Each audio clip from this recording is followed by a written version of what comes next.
Bom, pessoal, continuando essa correção do primeiro EQ da UERJ 2013, são duas questões de física que tem aqui na sequência, a questão número 40 e a questão 41. Só que a questão 40, galera, a gente já resolveu aqui no Projeto X na videoaula de calorimetria. Então dá uma olhada lá, é bom que você rever um conceito que é muito importante para a prova da UERJ, e no finalzinho dessa aula a gente vai estar resolvendo essa questão aqui, que foi a questão número 40 da prova do ano passado, o primeiro EQ do ano passado, 2013. Tudo bem? Já a questão 41, galera, foi um tópico que também foi abordado numa videoaula nossa aqui no Projeto X, com o professor Thiago Luiz, Thiagão, fera. E aí, ele falou para vocês de atrito e de plano inclinado. Bom, essa questão fala o seguinte, ele fala que tem um bloco de madeira apoiada sobre um plano inclinado. Dá uma olhada lá na aula, para vocês poderem rever esses conceitos, também é outro tópico bastante importante para a prova da UERJ, força de atrito, plano inclinado. Então dá uma olhada lá para você conseguir rever isso. E ele fala que o plano inclinado forma um ângulo, tem uma inclinação de 45 graus. Bom, ele fala que esse bloco exerce sobre o plano inclinado uma força que tem intensidade de 2 newtons, tá? E ele quer saber quanto vale a força de atrito. Gente, questão assim de bloco, plano inclinado, o grande lance é você marcar as forças. Marcou as forças certinhas, trabalhou com o conceito de maneira correta, não tem erro, você vai acertar. E aí, vamos marcar as forças aqui. Você tem duas forças. Primeiro, as duas forças iniciais que a gente vai marcar é a força peso para baixo, marquei a força peso, e está em contato com uma superfície. Toda vez que você está encostado com a superfície, sobre você vai ter a força normal, que forma 90 graus com a minha superfície. No caso aqui, a força normal, ó, 90 graus. Só que o bizu de plano inclinado é você pegar a força peso e trabalhar com as componentes dela. E aí, lá na aula do professor Thiago Luiz, você vai ver que essa componente para cá, que joga o bloco para baixo do plano, vai ser a minha projeção no eixo X, que eu vou chamar de PX, e essa outra componente para cá, a gente vai chamar de PY. Esse ângulo daqui, galera, sendo 45 graus, esse ângulo é igual a esse ângulo de cá, 45 graus, e só marcando essas duas forças, peso, normal, e trabalhando com as componentes do peso, você vai ver que a tendência desse bloco num plano inclinado, numa rampinha, é que ele desça essa rampa. Só que esse bloco, a questão fala que ele está equilibrado. E aí, para ele estar equilibrado, tem que ter alguma força que está segurando o bloco naquela rampa. Essa força é a força de atrito, a FAT, paralela aqui ao plano e no sentido contrário da tendência do movimento do bloco. Então a FAT vai estar para cá, força de atrito. Bom, se você está trabalhando com equilíbrio, galera, também foi uma videoaula aqui nossa do Projeto X, videoaula de equilíbrio de corpos extensos, você vai ter que uma condição de equilíbrio é que o somatório das forças que atuam no corpo seja igual a zero. E aí, você tem aqui na horizontal e na vertical duas forças, na horizontal duas forças. No meu eixo X, essas duas forças têm que se igualar, ou seja, a força de atrito, a FAT, ela tem que ser igual à minha força PX. E no eixo Y, a mesma coisa. Essas duas forças que você tem na vertical tem que se igualar. Então, o valor da força normal tem que ser igual ao valor da minha força PY. Tudo bem? Essa força tem que ser igual a essa força tem que ser igual a essa, e aí o somatório das forças vai ser igual a zero, o bloco vai estar equilibrado ali. Bom, galera, ele falou que a força com que o bloco pressiona a superfície é de 2 newtons. E aí, ação e reação, terceira lei de Newton. Se o bloco faz uma força de 2 newtons na superfície, a superfície devolve no bloco essa mesma força de 2 newtons. No caso aqui, a normal, então, vai ser igual a 2 newtons. Se a normal vale 2 newtons, o meu PY, você sabe o valor, quanto é que vale ele? Vai ser igual a 2 newtons. Normal é igual a PY e 2 newtons. Então aqui é N de normal, tá? Força normal, e aqui é N de newton, unidade para força. Bom, só que o PY a gente pode calcular como sendo o P cosseno, vou pegar aqui, ó, peguei o peso, compus para cá, ó, decompus para cá, estou fechando junto com o ângulo, então vai ficar P cosseno de 45 é igual a 2 newtons, tudo bem?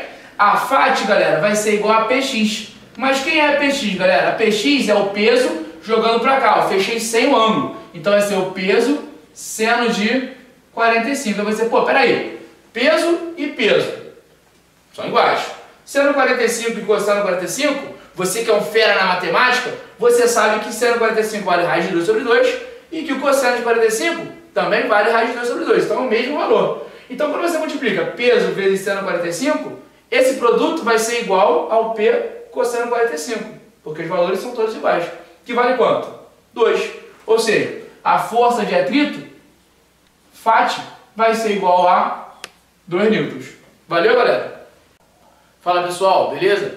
Bom, galera, essa questão aqui a gente vai gravar, é uma questão do segundo EQ de 2012, e a gente vai gravar porque foi um pedido da nossa aluna X, a Natália Santos, e ela pediu para a gente resolver a questão 41, tá? Dessa prova do segundo EQ de 2012 da UERJ.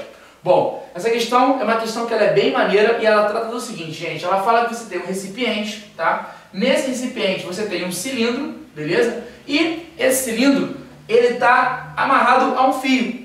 Só que esse fio inicialmente está escondidinho, está debaixo do cilindro. Está todo mundo parado. Nessa situação inicial, o que vai acontecer aqui, galera? Quais são as forças que agem no cilindro? Você tem a força que puxa esse cara para baixo, que vai ser a força-peso, e você vai ter uma força, que é a força de contato com a superfície, que vai ser a força normal. Então vamos marcar as forças, vai ficar peso para baixo, normal para cima. E nessa situação, como o cilindro está parado, a soma das forças tem que ser igual a zero, a gente vai ter que essas duas forças, peso e normal, vão ter que se igualar, peso vai ser igual a normal.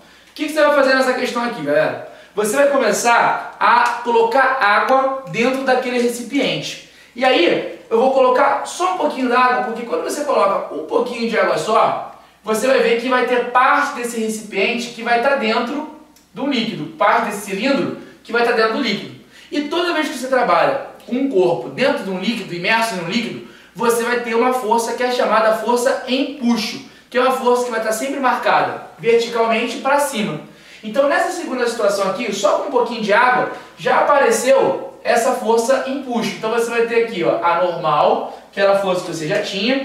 Você, além da força normal, você vai ter também aquela força empuxo, para cá, empuxo, empuxo, e você vai ter a sua força peso.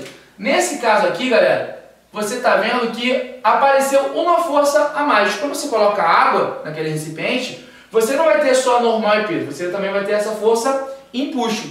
E aí agora, como o recipiente, o cilindro está parado naquele recipiente, está equilibrado, a gente pode escrever que o empuxo mais o peso, a normal, vai ser igual ao peso.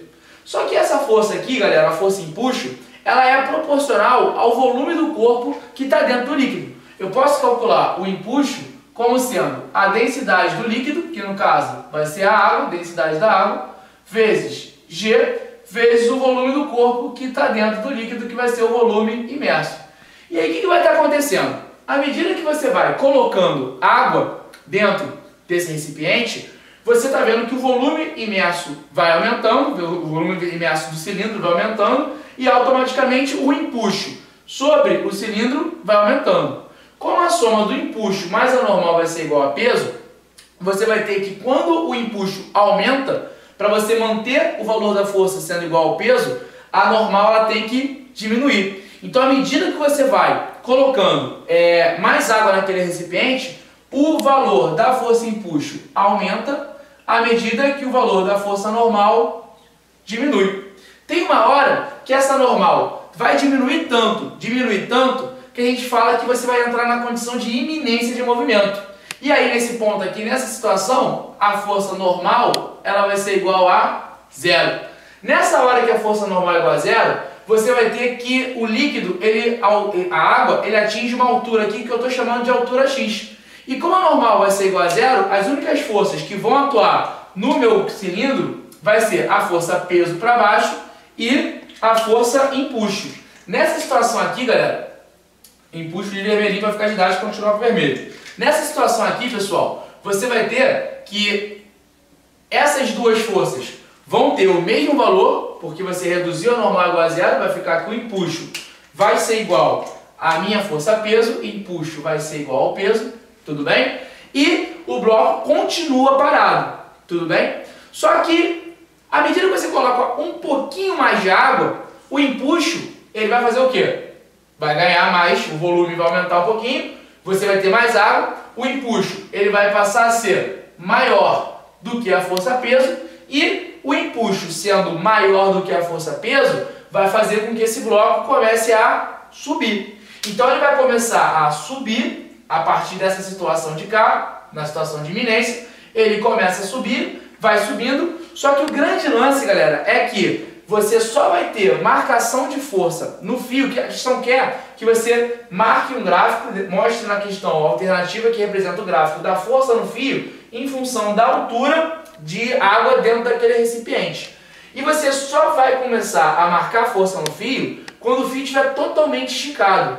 Nessa situação aqui que o fio estiver desenrolando, o bloco vai estar subindo sob a ação dessas duas forças apenas, empuxo e peso, e por enquanto o fio ele não vai estar sofrendo ação de força nenhuma ali, porque o fio vai estar enrolado. Então o bloco ele vai subindo, o cilindro ele vai subindo, vai subindo, vai subindo, vai subindo, vai subindo, vai subindo, vai subindo, até esse fio ficar completamente esticado. E na hora que esse fio fica completamente esticado, você vai ter que, sobre esse cara de cá, esse cilindro, você vai ter um volume imerso aqui, tá? O tamanho que você vai ter de altura de líquido vai ser o tamanho total do fio, que é o L, que é o tamanho que ele dá do fio, mais essa colunazinha aqui de água, tá? Acima do L, ou seja, a força no fio só vai começar a ser marcada quando o comprimento do fio for maior do que L, tá? Quando a altura de água dentro do recipiente for maior do que L. Então, a partir daqui, ele vai aumentar, aumentar, aumentar, aumentar, tá? Vai chegar uma hora que esse cara, quando está totalmente esticado o fio, ele continua recebendo água, o nível de água vai subir aqui, tá? Depois que o cilindro estiver completamente ocupado por água, aquela força empuxo não vai estar ocupando mais volume imerso nenhum, e aí a força no fio vai permanecer constante até você completar o nível dessa altura H. Isso aqui vai estar como gabarito sendo a letra B.